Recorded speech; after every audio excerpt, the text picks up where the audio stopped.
La demencia de Lutero.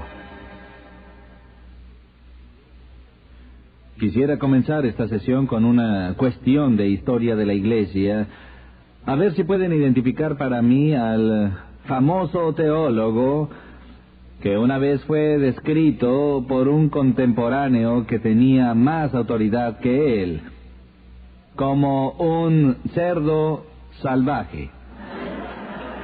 Ahora, obviamente, su nombre ha venido a sus mentes y, por supuesto, me refiero a Martín Lutero. Y el que se refirió a él como cerdo salvaje fue el Papa León X. Y la bula papal que excomulgó a Lutero, el nombre de esta bula fue Ex Surge Domine, lo cual fue tomado de las primeras líneas de esta declaración papal que fue enviada del Vaticano, y las primeras palabras significan: levantaos a proteger, oh Señor, a defender tu causa, porque, el Papa sigue diciendo, hay un cerdo salvaje suelto en tu viña. De acuerdo con la leyenda, el Papa León tenía otras cosas que decir de Lutero después que éste anunciara sus 95 tesis que iniciaron tal inquietud en Alemania, y esa controversia se propagó por Europa y llegó hasta el Vaticano. Llamó la atención de León y éste dijo: él es un alemán borracho que cambiará de idea cuando esté sobrio. Y digo esto para llamar la atención al hecho de que en el siglo XVI era aceptable en disputas teológicas discutir los asuntos no gentil y urbanamente en forma de diálogo. Por el contrario, más bien ejercían una forma agresiva de debate polémico. Así que si leen los escritos del siglo XVI de ambos lados de la controversia, parece que estas personas son despiadadas en sus ataques del uno al otro. Pero aún entre tantos crueles debates, Martín Lutero estaba en una clase especial. Era tan intemperante, tan bombástico, tan rudo en ciertos momentos, que las personas han sugerido que él sufría problemas mentales. Eso deseo considerar en esta sesión, la opinión de que desde la perspectiva del psicoanálisis del siglo XX, este famoso hombre, Martín Lutero, estaba de hecho demente. Y si eres protestante y ese veredicto es correcto, significa que las raíces de tu fe en Dios y la Biblia provienen de un demente. Bueno, es más bien fascinante ver cómo los historiadores piensan que ellos pueden volver al pasado y ver crecer el pasto desde su perspectiva de 2000 años más tarde. No hay fronteras en el optimismo de ciertos psicoanalistas que creen que pueden volver atrás en las páginas de la historia y desde gran distancia poder diagnosticar el estado psicológico de alguien que vivió hace 400 o 500 años más o menos. Y existen algunos que de hecho arribaron a la conclusión de que Martín Lutero estaba loco, que era un demente. Pero mi pregunta es esta: ¿por qué? ¿Qué es lo que ve la gente en Lutero que provoca que piensen, tal vez, que el hombre estaba demente? Ya he mencionado la extraordinaria intemperancia de Lutero. Al leer, por ejemplo, su famoso trabajo sobre el cautiverio de la voluntad, el cual es una respuesta al sofisticado erudito humanista Erasmo de Rotterdam, él había escrito un trabajo en contra de Lutero llamado La Diatriba, y cuando Lutero respondió a Erasmo, dijo cosas como estas. Decía Erasmo: bufón, estúpido idiota, dice, ¿por qué me tomo el trabajo de escuchar los endebles argumentos que me das? Él dijo: Oh, eres muy elocuente en tus escritos, tus palabras son magníficas, pero leer el material que has escrito, dice, es igual que observar a alguien que camina por la calle con platos de oro y plata llenos de estiércol. De ese modo, así se expresaba Lutero en los debates teológicos. No traduciré sus palabras a términos vulgares, pero creo que ya tienen una idea. Lutero no solo era intemperante en sus palabras, sino también claramente neurótico. En particular, por su salud, era un hipocondríaco, sufrió ansiedad nerviosa y problemas estomacales toda su vida, y yo lo entiendo en eso. Tenía cálculos renales, y yo lo entiendo en eso. Él predijo su muerte 6 o 7 veces. Cada vez que a Lutero le dolía el estómago, estaba seguro de que era una enfermedad fatal. Y miraba siempre detrás de sus espaldas, pensando que el mastín divino le saltaría encima y lo visitaría con algún tipo de veredicto. Y sus fobias fueron muchas y legendarias. Tenía tal temor a la ira de Dios que al principio de su ministerio alguien le hizo esta pregunta: hermano Martín, ¿amas tú a Dios? ¿Y sabe lo que dijo? ¿Amar a Dios? ¿Me preguntas a mí si amo a Dios?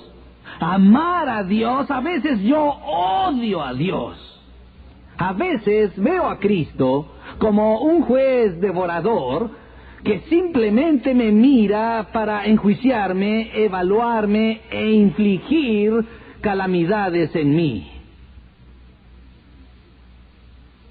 Imagínenlo, un joven que se prepara en el ministerio declara que atraviesa periodos de odio hacia Dios. Y ese odio estaba inseparablemente relacionado con este paralizante temor que Lutero expresó tener con respecto a Dios. Sabemos que, siendo muy joven, su padre había planeado que Lutero sería un distinguido abogado. El viejo Hans Lutero, que era un minero en Alemania, ahorró su dinero para hacer posible que su hijo fuera a la mejor escuela del continente. Cuando Lutero se convirtió en estudiante de leyes, se distinguió de inmediato como una de las mentes jóvenes más brillantes del campo de la jurisprudencia en toda Europa.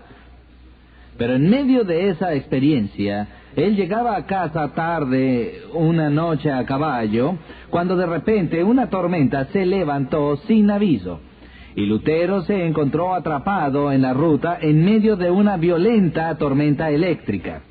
Truenos y relámpagos llenaban la atmósfera y de pronto un rayo vino y cayó tan cerca de su caballo que Lutero fue arrojado al suelo y tuvo que revisar su cuerpo para saber si aún estaba vivo. Y allí lo que hizo en medio de ese roce cercano con la muerte fue clamar: ¡Santa Ana, ayúdame! Me convertiré en monje. Y tomó este encuentro cercano con la muerte como una señal divina en su vida y un llamado al ministerio. Así que, para eterno descontento de su padre, abandonó la escuela de leyes y se enroló en el monasterio, donde comenzó sus estudios para convertirse en monje. No hay muchas personas que tengan ese tipo de reacción ante un encuentro cercano con un rayo. No olvido que hace pocos años, en el Torneo del Oeste, en las afueras de Chicago, 3 prominentes miembros de la Liga de Golf Profesional fueron heridos por la caída próxima de un rayo, incluyendo a Lee Treviño. Y sobrevivieron esta difícil experiencia, y al poco tiempo Treviño apareció en un programa televisivo, un programa nocturno, y el anfitrión le preguntó: señor Treviño, ¿qué aprendió usted de esta experiencia en la que casi fue muerto por un rayo? Y Treviño sonrió y dijo: aprendí que cuando el Todopoderoso está por efectuar su tiro, tú te corres de su camino. Y Treviño continuó diciendo, también he aprendido a tomar precauciones en cualquier momento que esté involucrado en una tormenta eléctrica. Y el anfitrión dijo, bueno, ¿y qué es lo que hace? Bueno, ahora si veo relámpagos, de inmediato saco mi palo de golf, camino por el campo y lo elevo hacia el cielo. Y él dijo, ¿por qué razón llevaría usted un palo de metal elevado hacia el cielo? Es como un pararrayos. Él dijo, no, ni aun Dios tiene tan buena puntería. Así, Treviño respondió a su encuentro cercano con la muerte por calcinación con típica jocosidad e impertinencia. Y Lutero fue llevado a cambiar su vida entera, a entrar en el monasterio, a abandonar su carrera, no por amor a Dios, sino por una preocupación fóbica por la ira de Dios. Por fin llegó el día en que Lutero sería ordenado y celebraría su primera misa. Finalmente, su padre y su familia se reconciliaron con su hijo tras su precipitada decisión. Hans Lutero decidió ir y asistir a la celebración de la primera misa que presidiría su hijo. Y como sabemos, Lutero se había distinguido en la escuela como estudiante excepcional y como un orador excepcional. Así que muchos tenían interés en esa presentación para evaluar a Lutero y observar la celebración de su primera misa.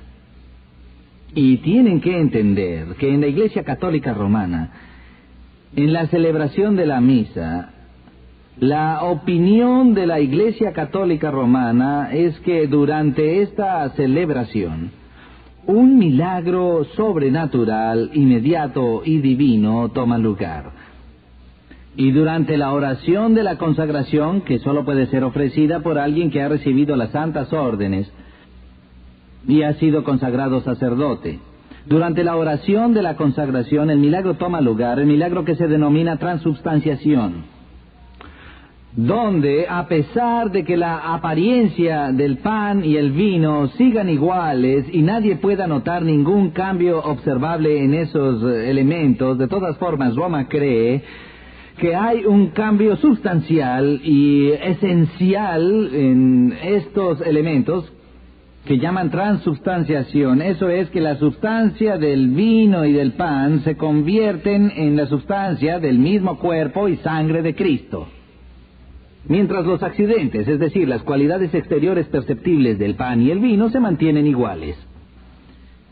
Este es el milagro, y Lutero se había preparado mucho, especialmente para este momento en el cual haría la oración sobre los elementos, y el misterio divino tomaría lugar.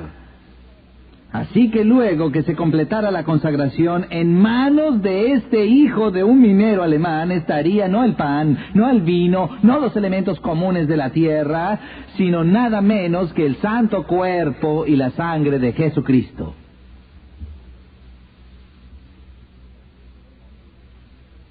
Así que llegó el momento de la misa, en el cual se diría la oración, y todos esperaban que Lutero dijera las palabras de consagración. Y llegó ese punto de la misa, y esta persona tan arrogante, tan obviamente capaz de hablar en público, llegó a ese momento y de repente se petrificó. Comenzó a temblar, y su boca se abrió, y sus labios se movieron, pero ni una palabra salió de ellos. Fue como si las personas que estaban sentadas en la congregación tratasen de arrancarle las palabras de la boca. Su padre escondió su rostro avergonzado de que su hijo no pudiese siquiera realizar la simple celebración de la misa que había memorizado cientos de veces. Todos pensaron que simplemente había olvidado las líneas. Él no olvidó las líneas. Finalmente las balbuceó y rápidamente completó la misa y salió de la iglesia profundamente avergonzado. Y luego explicó que no fue un lapsus mental, sino que más bien contempló el hecho de que él, que era un simple ser humano, se atrevería a tener la audacia de sostener en sus inmundas manos el cuerpo y la sangre preciosos de Cristo. Lutero fue tan inundado por su indignidad que se congeló en ese momento. Hay otras historias sobre Lutero que indican el carácter extraordinario de su conducta. Recordemos que luego de comenzar la Reforma y surgir una disputa entre los calvinistas y los luteranos sobre la celebración de la Cena del Señor, se hizo todo tipo de esfuerzo para llegar a un acuerdo entre estas dos grandes fuerzas del protestantismo, y se encontraron en un simposio muy importante y allí discutieron sus diferencias. Lutero insistía en la presencia corporal del cuerpo de Cristo en la celebración de la Cena del Señor, y por eso comenzó a golpear con el puño sobre la mesa una y otra vez. Hoc est corpus meum. Hoc est corpus meum. Como Nikita Khrushchev lo hizo en las Naciones Unidas hace varias décadas. Se sacó el zapato y comenzó a golpear la mesa con él, buscando atención. Lutero no deseaba debatir ni discutir. Él solo repetía una y otra vez: este es mi cuerpo. Él era un tipo muy extraño. Dicen que tal vez lo que más indica su demencia es su aparente compromiso con la megalomanía.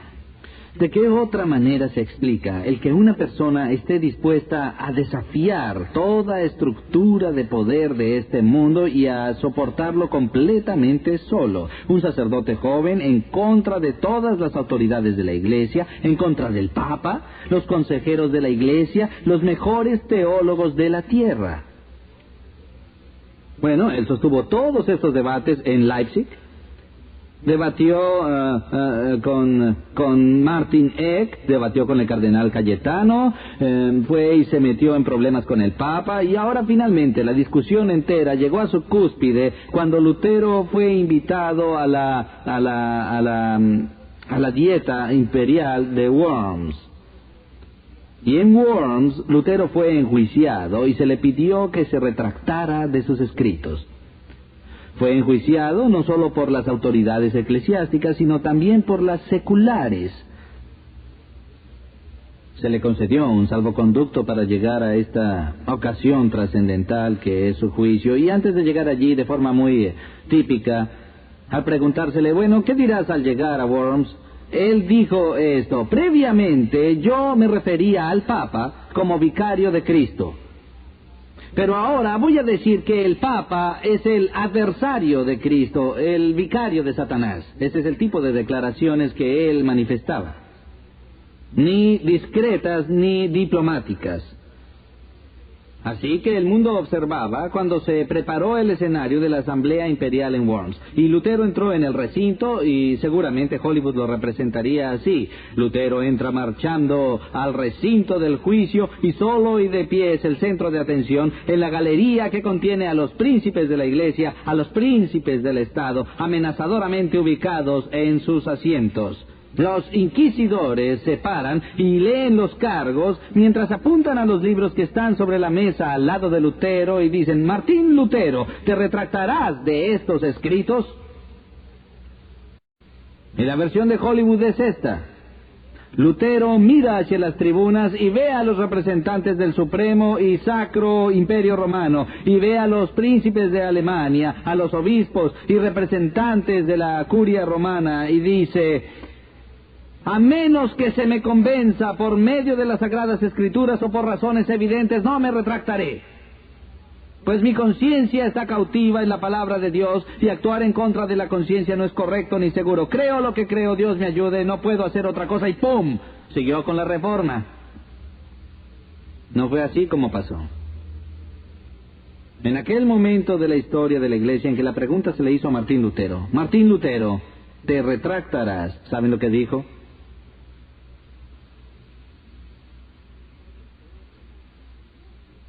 contestó la pregunta y nadie pudo oír lo que él había dicho. Dijeron, ¿qué has dicho? ¿Qué has dicho? Más fuerte, Lutero, ¿qué has dicho? ¿Te retractarás de tus escritos? Él miró a las autoridades y dijo, me dais 24 horas para repensarlo.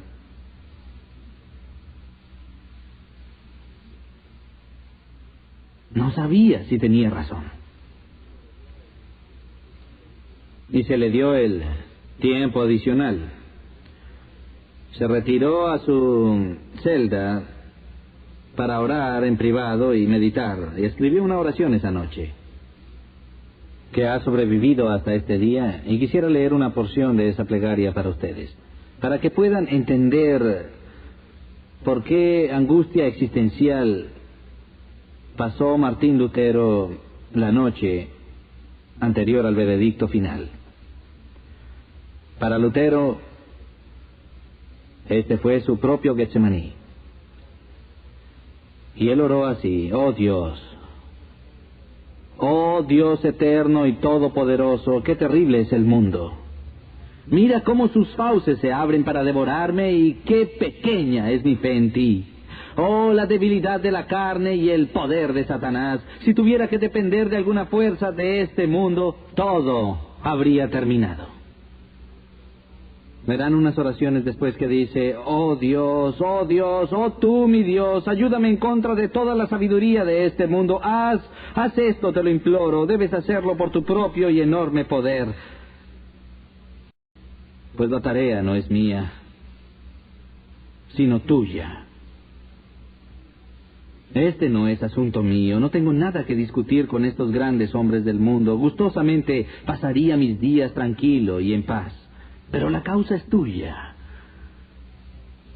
Es recta y eterna. Oh Dios, ayúdame. Oh Dios fiel e inmutable, no me apoyaré en el hombre, pues será en vano. Todo lo del hombre es vacilante. Lo que de él proceda deberá fallar. Mi Dios, es que no me escuchas. Mi Dios, es que ya no vives. No es así, tú no puedes morir. Es solo que tú te ocultas. Tú me has escogido para esta tarea, lo sé. Por lo tanto, oh Dios, realiza tu sabia voluntad y no me abandones. Y por amor a tu amado Hijo Jesucristo, mi defensa, mi fortaleza, mi escudo. Y continúa así. Más tarde, cuando Lutero retornó al recinto de la asamblea de Worms, y una vez más el inquisidor le hizo la pregunta diciendo: hermano Martín, ¿te retractarás ahora de estas enseñanzas?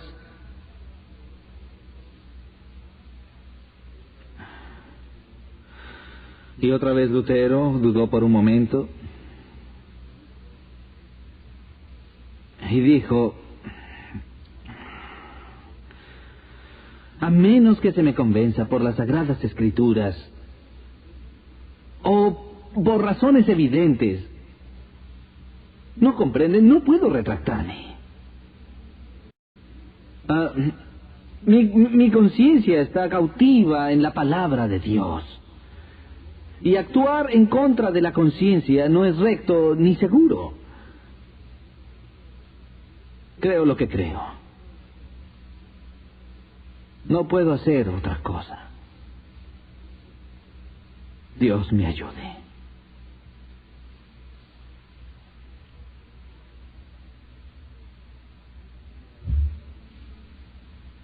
¿Megalomaníaco?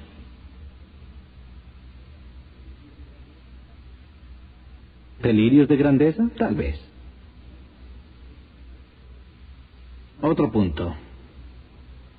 De hecho, el aspecto de la vida de Lutero que realmente hace pensar que estaba loco lo encontramos en sus años de monasterio. Era la función y la práctica de todo joven sacerdote en el monasterio, para cumplir con la orden y las reglas del monasterio, hacer una diaria confesión a su padre confesor. Y como algo de rutina, Los otros hermanos entraban al confesionario y decían: oh, padre, he pecado, escucha mi confesión. Y él decía: ¿qué has hecho? Bueno, anoche al acostarme, usando una vela, leí 3 capítulos extra de los Salmos que no debía. O ayer por la tarde yo codicié la pata de pollo del hermano Enrique en el comedor. ¿En cuántos problemas pueden meterse en un monasterio? Así, entonces, hacían su confesión, y el padre confesor decía: y tantas Ave Marías o Padre Nuestros, y los enviaba a sus labores de monjes. Y Lutero llegaba al confesionario y decía: Padre, perdóname porque he pecado. Han pasado 24 horas desde mi última confesión. Y comenzaba a recitar los pecados que él había cometido en las últimas 24 horas. Y le llevaba no 5 minutos, ni 10 minutos, no media hora, ni 1 hora, sino que había días y días en los que Lutero llegaba al confesionario a recitar sus pecados del día anterior, y le tomaba 2 horas, o 3 horas, o 4 horas. Hasta el punto en que los superiores del monasterio comenzaron a enloquecer. Y se quejaron ante él y le dijeron: hermano Martín, termina con esta obsesión con los pecadillos, y si vas a confesar algo, que sea un pecado de verdad. Pero todo lo que hacía Lutero eran estas cosas pequeñas, y comenzó a parecer que estaba holgazaneando, y le dijeron: ¿qué pasa? ¿Te gusta pasar tu tiempo en el confesionario? ¿No te gusta hacer las tareas que te asignan como monje? Pero su confesor entendió que Lutero, aunque más no fuera, era honesto en ello. Y Lutero reveló más adelante que cuando salía del confesionario después de 3 o 4 horas maratónicas y escuchaba las palabras del sacerdote al decirle: tus pecados te son perdonados, se sentía alegre y despreocupado al retornar a su celda, hasta que luego recordaba un pecado que había cometido y había olvidado confesar. Y toda la alegría y toda la paz desaparecían. Y esto es locura si, de acuerdo con la terminología psiquiátrica moderna, entendemos que una persona tiene incorporados mecanismos normales que sirven para defendernos de algo que la culpa genera, la aflicción. Somos muy adeptos a la negación y a la justificación como seres humanos. Dicen que a veces hay una línea muy fina entre la demencia y la genialidad, y que los que son genios a veces atraviesan de uno al otro lado de la línea, y sospecho que tal vez eso es lo que sucedía con Lutero, porque el tema que los psiquiatras pasan por alto en este hombre es esto: antes de que Lutero estudiara teología, ya se había destacado brillantemente como estudiante de leyes. Y tomó esa mente entrenada, legal y perspicaz, y la aplicó a la ley de Dios. Entonces observaba las leyes de Dios y sus exigencias, la totalidad de la exigencia de la perfección, y se analizaba a sí mismo a la luz de la ley sagrada de Dios, y no soportaba los resultados. Se evaluaba de continuo a sí mismo, no por comparación con otros seres humanos, sino observando la pauta del carácter de Dios, la justicia de Dios, y se veía a sí mismo tan indigno en comparación con la rectitud de Dios, que luego de un tiempo comenzó a odiar toda idea de la justicia de Dios. Y más tarde, una noche, cuando preparaba su sermón como doctor en teología para enseñar a sus estudiantes en la Universidad de Wittenberg las doctrinas y las enseñanzas del apóstol Pablo en el libro a los Romanos, mientras leía el primer capítulo y leía los comentarios y leía un pasaje que San Agustín había escrito siglos más tarde, llegó a Romanos 1 y leyó estas palabras: pues la justicia de Dios es revelada por fe. Y el justo vivirá por la fe. Y repentinamente entró en su mente el concepto de que lo que este pasaje de Romanos enseñaba era otro ángulo de la justicia de Dios, no la justicia por la cual Dios es en sí mismo justo, sino que describía la justicia de Dios que Él provee para ti y para mí, con misericordia y libertad, para quien quiera poner su fe en Cristo. Cualquiera que ponga su fe en Cristo recibe la protección y el manto de la justicia de Cristo. Y Lutero dijo, irrumpió en mi mente y por primera vez tomé conciencia de que mi justificación, que mi puesto ante Dios no se establece sobre la base de mi propia rectitud desnuda, que siempre será insuficiente ante las exigencias de Dios, sino que descansa solamente y completamente sobre la justicia de Jesucristo, que debo sostener por confianza y fe. Y dijo, cuando entendí eso por primera vez en mi vida, entendí los evangelios y miré y observé que las puertas del paraíso se habían abierto y las atravesé. Y es como si Lutero dijera al mundo en ese momento, a papas, a consejeros, a asambleas y a reyes: los justos vivirán por la fe, la justificación es solo por la fe, si Dios es santo y yo no lo soy. Es el artículo sobre el cual la Iglesia continuará de pie o caerá, y no lo negociaré con nadie. Pues es el Evangelio. ¿Es eso insano? Damas y caballeros, si eso es insano, oraré porque Dios envíe un ejército de personas dementes como esta a este mundo, y así el Evangelio no sea eclipsado, y entendamos que en presencia de un Dios sagrado, la única forma en que nosotros seremos justificados es por el hecho de que Dios en su santidad, sin negociar su santidad, nos ha ofrecido la santidad de su Hijo como manto de nuestros pecados, para que todo aquel que en Él cree no se pierda, mas tenga vida eterna. Este es el Evangelio por el que Lutero estaba dispuesto a morir. Oremos. Padre, te agradecemos por el testimonio de este demente, pues él entendió cuán desesperadamente necesitamos una justicia que no es nuestra, para cubrir nuestra propia falta de justicia. Padre, te agradecemos que no nos hayas suspendido sobre el pozo del infierno, como lo hiciste con Lutero, que no nos hayas llevado al punto de la desesperación, para solo entonces poder ver la dulzura y la gloria de Cristo. Pero si esto es necesario para que quien escuche su mensaje lo acepte, entonces ruego a Dios que el mastín de los cielos sea enviado a la conciencia de todo aquel que rehúse esa gracia, hasta que, como Lutero, estén listos para saltar de gozo al entender que su justicia está en Cristo y solo en Cristo. Amén.